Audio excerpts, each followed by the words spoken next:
இன்றைக்கி வந்து தக் லைஃப்க்கு வந்து ஓப்பனிங் ஷோ வந்தோம். எக்ஸ்ட்ரானரி, உண்மையிலே மணிரத்னம் சாருடைய படம்னு சொல்லவே வேணாம். எவ்ரி சீன், அந்த லைட்டிங், அந்த கேமரா எல்லாத்தையும் ரசிப்போம். அதை தாண்டி எஸ்டிஆர் அவர்களும் சரி, கமல் சாரும் வேறு லெவலில் பண்ணி வச்சுருக்காங்க. உண்மையிலே எஸ்டிஆர் அவர்களுக்கு மிகப்பெரிய ட்ரீட்டாக இருக்கும் இந்த படம். உலகம் முழுக்க உள்ள எஸ்டிஆருடைய ஃபேன்ஸுக்கு பயங்கரமான ட்ரீட்டாக இருக்கும். எங்கள் ஆழ்வார்பேட்டை ஆண்டவர் இந்த வயசுலையும் அந்த ஃபைட் சீக்வன்ஸ்லாம் பார்த்தா அப்படியே கண்ணில் ஒத்திக்கணும் போல இருக்குது. இந்த தேட்டரை முடிச்சுட்டு அடுத்து இன்னொரு தேட்டருக்கு போகிற படம் பார்க்க. நானே இன்னும் வந்து ஒரு ஸ்க்ரீன் 2 ஸ்க்ரீன் மாற்றி மாற்றி மாற்றி மாற்றி மாற்றி மாற்றி போய் பார்த்துக்கிட்டே இருக்கேன். ஸோ ரொம்ப ரொம்ப சந்தோஷம் நீங்கள் எல்லாருமே வந்ததுக்கு. முழுக்க முழுக்க எனக்கு வந்து எப்போயுமே கமலா திரையரங்கில் வந்து சப்போர்ட் பண்ணுறது என்னுடைய அன்பு தம்பி, கமலா திரையரங்கின் உரிமையாளர். நான் எப்படி வந்து கமல் சாருடைய செல்லப்பிள்ளை, அது மாதிரி இது ஒரு செல்லப்பிள்ளை. சொல்லு சார். ஆமாம், தக் லைஃப் வந்து புக்கிங் ஓப்பன் பண்ண டேலேருந்து இப்போ வரைக்கும் ரொம்ப நல்லா போய்கிட்டு இருக்கு. அதுவும் முக்கியமாக கமல் சாரோட எஸ்டிஆர் அங்கே சேரும் போது ஒரு பயங்கர ட்ரீட்டாக இருக்குது. அதுவும் STR sir, Trisha ma'am combo நிறையா பேர் வெயிட் பண்ண ஒரு அவங்க படத்தில் ஒன்றா வீட்டுக்கு அப்புறம் பார்க்குறோன்னு சொல்லி. ஸோ வந்து ஃபஸ்ட்டு 4 days எல்லா ஷோஸுமே ஹவுஸ்ஃபுல். இப்போ தான் ஃபஸ்ட் ஷோ ஓடிக்கிட்டு இருக்கு. ஸோ ரிப்போர்ட்காக பயங்கர வெயிட்டிங்கில் இருக்கும். அதுவும் முக்கியமாக இன்ட்ரோ சீன் வந்து எஸ்டிஆர் இன்ட்ரோ சீன்லாம் பயங்கரமாக இருக்குது. வேற லெவலில் இருக்கு, வேற லெவல். அதே மாதிரி ஆண்டவருடைய ஓப்பனிங்ஸும் சரி, அந்த ஃபைட் சீக்வன்ஸும் சரி, எடிட்டிங் அன்பறிவு மாஸ்டர் பின்னி பெடல் எடுத்திருக்காரு.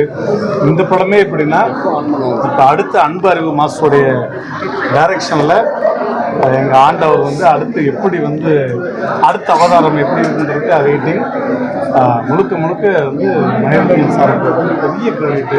ஏன்னா 37 வருஷத்துக்கு அப்புறம் அந்த நாயகனை வந்து அதே காஸ்டியூமில் எப்படி வந்து மும்பையில் நம்ம வந்து அந்த பீச் ஓரமாக அந்த பறவைகள் பறக்கும் போது எப்படி கமல் சாரை பார்த்தோமோ அப்படியே கொண்டு வந்துருக்காரு.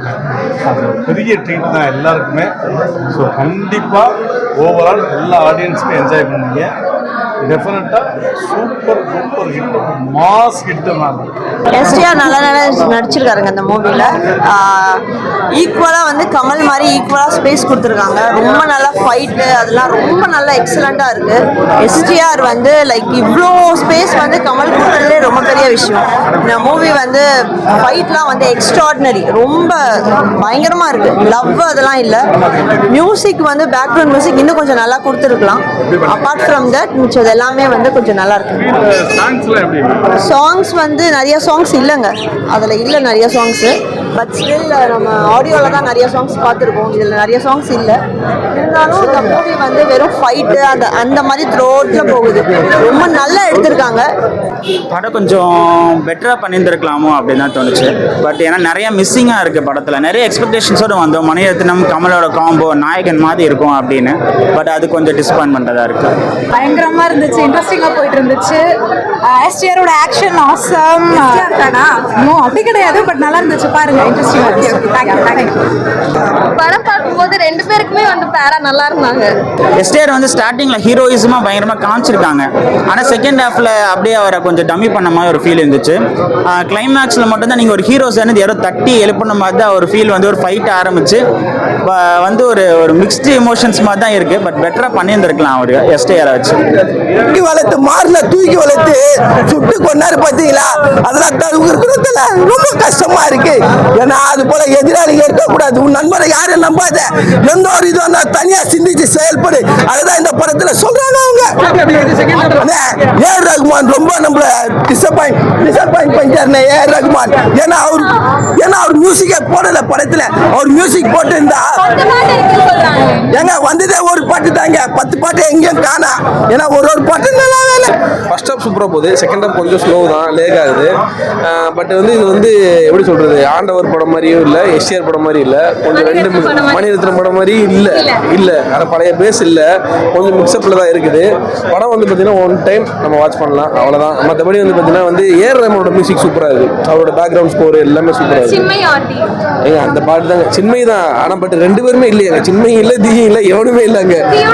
ஆனால் முத்துமலை சாங்கே கிடையவே கிடையாது. முத்துமலை சாங்கா அந்த பாட்டே கிடையாது. உலகமே ட்ரெண்டிங் பண்ணிட்டு இருக்காங்க இந்த பாட்டு. அந்த பாட்டவே வைக்காம விட்டுருக்காப்ல, ஏன் இப்படி பண்ணாருன்னு தெரியல. படத்துல அது கிடையாதுங்க, படத்துல 10 பாட்டு இருக்குங்க. ஏஆர் ரஹ்மான் வந்து 10 சாங் கொடுத்துருக்காரு, சூப்பர் சாங் கொடுத்துருக்காரு. எந்த சாங்குமே ஒரு ஃபுல்லா கிடையாது, எல்லாமே ஒரு நிமிஷம் அவ்வளவுதான். அது கூட வந்து ஃபுல் சாங் எதுவும் இல்லை. எனக்கு தெரிஞ்சு ஒரு 4 சாங், 5 மணி பூ மட்டும் தான் லைட்டா ஃபர்ஸ்ட் ஒன்று லாஸ்ட்ல கொஞ்சம் போடுறானுங்க. மற்றபடி எந்த சாங்குமே வந்து பாத்தீங்கன்னா வந்து ஃபுல்லா கிடையாது. ப்ளஸ் வந்து ஏஆர் ரஹ்மான் அவர் கொடுத்த ஒர்க்கை கரெக்டாக பண்ணிட்டாப்ல. ஆனால் இவருக்கு மட்டும் என்னென்னு பண்ணிருக்காருன்னா, கதைக்குள்ள டிஸ்கஷன் மணிரத்னம் கமலுக்கு மாறி போயிருக்கு. நான் இந்த சீன் எப்படி எடுக்கலாம் இவர் சொல்றாரு போல இருக்கு, அவர் இந்த சீன் எப்படி எடுக்கலான்ற மாதிரி சொல்றாரு. அவங்க 2 பேரும் பேசி ஒரு டிஸ்கஷன் பண்ணி ஒரு சீனை கொண்டு வந்து படமா நம்ம கொடுத்துருக்காங்க. பட் இது வந்து ஃபுல்ஃபில்லாக இருக்கான்னு கேட்டால் வந்து ஃபுல் சாட்டிஸ்ஃபேக்ஷன் ஆகலை. ஓகே ஃபர்ஸ்ட் ஹாஃப் வந்து இன்டர்வல் சீன் வரைக்கும் சூப்பராக கொண்டு வந்துட்டாங்க. சரி செகண்ட் ஹாஃப் தான் கொஞ்சம் லேக் ஆகுது. ஓகே பார்க்கலாம். அதுதான் நான் அந்த திரிஷா மேல போர்ஷன் எடுத்துருந்தா நான் 10 கொடுத்துருப்பேன். ஏன்னா அதுதான் நம்மள ரொம்ப கஷ்டப்பட்டுருச்சு. பட் செகண்ட் ஹாஃப் மிகப்பெரிய டிராபேக் இந்த படத்துல. இதுதான் நடக்க போது நமக்கு ஃபர்ஸ்ட் ஹாஃப்ல தெரிஞ்சிடும், ஹீரோ தான் ஜெயிப்பாரா வில்லன் தான் ஜெயிப்பாரான்னு அந்த ஒரு கேட் அண்ட் மவுஸ் கேம் நான் தெரிஞ்சிடும். அப்படி இருக்கும்போது செகண்ட் ஹாஃப் சொதப்பல்ல வந்து ஏஆர் ரஹ்மான் மியூசிக் வந்து ஒரு சுமாராக தான் இருந்துச்சு. சாங்ஸ்ல நல்லா இருந்துச்சு, அது பெட்டரா இருந்துச்சு. அது ஒண்ணுதான் ஒரு பாசிட்டிவ். இப்போ சினிமாட்டோகிராஃபில ரொம்ப நல்லா எடுத்திருந்தாங்க. காமெடிலாம் வந்து கமல் சார் பேசுற அங்கங்க அந்த டைமிங் இது மட்டும் தான் தவிர ஒரு கம்ப்ளீட் காமெடிலாம் அப்படிலாம் இருக்காது. அது என்னன்னா இந்த படத்துல வந்து நிறைய குழப்பங்கள் இருக்குது. படத்துல ஒரு இப்போ த்ரிஷா எதுக்கு வந்தான்னு தெரியல, வந்தாங்க ஏதோ ஒரு ஐட்டம் மாதிரி கமல்ஹாசன் யூஸ் பண்ணிட்டு அவர் பாட்டு போயிட்டு அடுத்து சிம்பு யூஸ் பண்றாரு, லாஸ்ட்ல செத்து போயிடுறாங்க. த்ரிஷா வந்து இவ்வளோ பேர் நடிகர் அவங்கள போயிட்டு இந்த மாதிரி ஒரு சீப்பான ஒரு ரோலை கொடுத்து அவங்களை வந்து அசிங்கப்படுத்திடுறாங்க. இந்த படத்துல இந்த படத்துக்கு வந்தது காரணமே இந்த எஸ்டிஆருக்காக தான். அவர் வந்து ஒரு சாட்டிஸ்ஃபை கொடுத்துறாரு படத்து மூலியமா. கிளைமேக்ஸ் வரைக்கும் ரொம்ப சாட்டிஸ்ஃபை ஆயிருந்துச்சு அவரோட நடிப்பை பார்த்து. கமல்ஹாசன் பொறுத்திருக்கும் அவர் வந்து பிளே பாய், த்ரிஷா வச்சு நல்லா பிளே பாய் பண்ணிட்டு அபிராம் வச்சு ஒரு இது வச்சுட்டு லாஸ்ட்ல ஒரு இதுல முடிக்கிறானுங்க, ஒரு டைலாக் கூட முடிச்சிடறானுங்க. அதே மாதிரி வந்து படத்தில் நிறைய பேர் வந்து ஃபோன் நோண்ட ஆரம்பிச்சிட்டாங்க. ஸோ இன்டர்வெலுக்கு அப்போ ஃபோன் நோண்ட ஆரம்பிச்சிட்டாங்க. அது வந்து ஒரு ட்ராபேக்காக தான் இருந்துச்சு. புதுசாக வந்து பார்த்தீங்கன்னா ஃபுல் அண்ட் ஃபுல் வந்து பார்த்தீங்கன்னா வந்து அவங்களோட கேரக்டர் வந்து டிஃப்ரெண்டான ஒரு நார்மல் ஹீரோயினா ஒரு படத்தில் வந்துட்டு ஜாலியாக 2 பாட்டுக்கு ஆடிட்டு அப்படி போகிற மாதிரிலாம் கிடையாது. டீசெண்டான ஒர்க்கு. ஆனால் பட் வந்து பார்த்தீங்கன்னா 2 பேருக்குமே பேராக இருப்பாங்க. கமலுக்கும் பேர், எஸ்டிஆருக்கும் பேர். அங்கே தான் ட்விஸ்ட் இருக்கு. அது படத்தை பார்த்தா தான் உங்களுக்கு புரியும் 2 பேருக்குமே பேர். ஃபேமிலியோட பார்க்கலாம், குழந்தைங்க யாரும் கூப்பிட்டு வராமல் இருக்கிறது பெட்டர். ஏன்னா இந்த ரத்தம் தெரிக்கிற காட்சிகள், இந்த லைட்டாக வந்து இந்த கப்புள்ஸ் காட்சிகளாக இருக்கு. ஸோ குழந்தைங்களை கூப்பிட்டு வராமல் இருக்கிறது கொஞ்சம் பெட்டராக இருக்கும்.